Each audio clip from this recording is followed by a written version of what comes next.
নমস্কার বন্ধুরা, ইচ্ছে যখন ডানা মেলের পক্ষ থেকে আমি অর্পিতা আপনাদের আরও একটি নতুন ব্লগে সবাইকে স্বাগত জানাই। গত 23শে জুলাই হঠাৎই মনটা খুব অস্থির লাগছিল, তাই ভাবছিলাম এমন কোনো একটা জায়গায় যাব যেখানে মনের একটু স্থিরতা আসবে।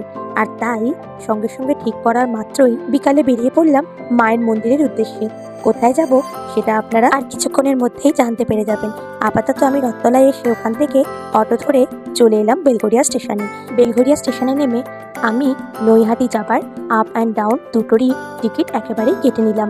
এই যে এখান দিয়ে গিয়ে আমি টিকিট কাউন্টারে টিকিট কেটে নিয়ে 1 নম্বর কাউন্টারে আমি ওয়েট করছিলাম ট্রেনের জন্য। এই যে টিকিট পেয়ে গেছি হাতে, এবার ট্রেনের ওয়েট। 1 নম্বরে যখন আমি ট্রেনের জন্য ওয়েট করছি তখন 3 নম্বর দিয়ে থ্রু ট্রেন বেরোলো গঙ্গাসাগর এক্সপ্রেস। এই যে দেখো ওই দিক দিয়ে যাচ্ছে। আর এরপর 6টা 10 নাগাদ আমি শিয়ালদা রানাঘাট লেডি স্পেশালটা পেয়ে গিয়েছিলাম। আর এটা পেতে আমার খুব সুবিধাই হয়েছিল, বেশ ফাঁকা ফাঁকা ট্রেনটাও পেয়েছিলাম। অনেকদিন ধরেই ভাবছিলাম নৈহাটির বড় মায়ের মন্দিরে যাব, কিন্তু ওই যে বলে না, ঠাকুর যতক্ষণ না টানবে তুমি কোনোভাবেই যেতে পারবে না। তাই দেখো না, আজকে বিকালবেলায় ঠিক করলাম, আবার বিকালবেলায় বেরিয়ে পড়তে পারলাম। আর এই যে আমি এখন নামলাম নৈহাটি জংশনে, তখন প্রায় 6টা 58 বাজে। আর এই ট্রেনটা যেহেতু শিয়ালদা রানাঘাট ছিল তাই 3 নম্বরে দাঁড়িয়েছিল। আর 3 নম্বরে দাঁড়াতে আমাদের এই ফ্লাইওভার দিয়ে হেঁটে 1 নম্বরে গিয়ে নামতে হয়েছিল। আর 1 নম্বর প্ল্যাটফর্ম দিয়ে বেরিয়েই যে মেন রোড পাওয়া যাবে, সেই মেন রোডটা ক্রস করে ওই পারে গেলেই বড় মায়ের মন্দির। মেন রোড পার করে ফুটে এসে মিনিট 10 হয়তো হাঁটা পথে পড়বে বড় মায়ের মন্দির।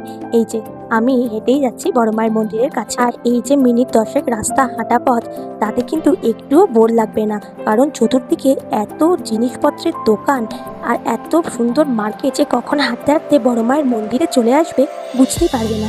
এই দেখো আমিও এসে হাজির হয়েছি মায়ের দরজায়। আর এখন বড় মায়ের মন্দিরটি এত সুন্দরভাবে তৈরি করা হয়েছে যে মায়ের মন্দিরটা দেখতে দেখতে কত সময় যে কেটে যাবে তুমি বুঝতেও পারবে না। কিন্তু আমার আসার তাড়া ছিল বলে আমি খুব বেশি আর ওয়েট করিনি। পুজোর ডালা কিনে আমি এই দেখো এই যে লাইনটা দেখছো, আমি একদম পেছনে এসে দাঁড়িয়েছিলাম।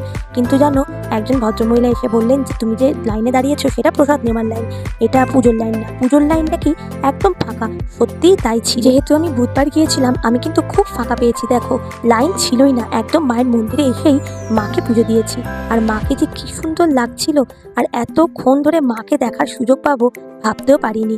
মঙ্গলবার আর শনিবার এলে কিন্তু এই সুযোগটা পাওয়া যায় না, কারণ ভিড় প্রচণ্ড থাকে। আর এই যে এখানে তালিকা দেওয়া আছে কখন মায়ের মন্দির খোলা হয় এবং কখন বন্ধ হয়। আর এখন আরও সুখবর হলো, সোম বুধ আর শুক্র এখানে ভোগ গ্রহণেরও ব্যবস্থা করা হয়েছে। সকাল 11টার মধ্যে এসে কুপন কাটতে হয়। ব্যাস, আমার মায়ের দর্শন শেষ হয়েছে। এবার আমি বাড়ির দিকে রওনা দিলাম। এই যে নৈহাটি থেকে আমি নৈহাটি শিয়ালদা লোকাল ধরলাম 1 নম্বর প্ল্যাটফর্ম থেকে। এবার টাটা বন্ধুরা, আবার পরের কোনো ব্লগে দেখা হবে।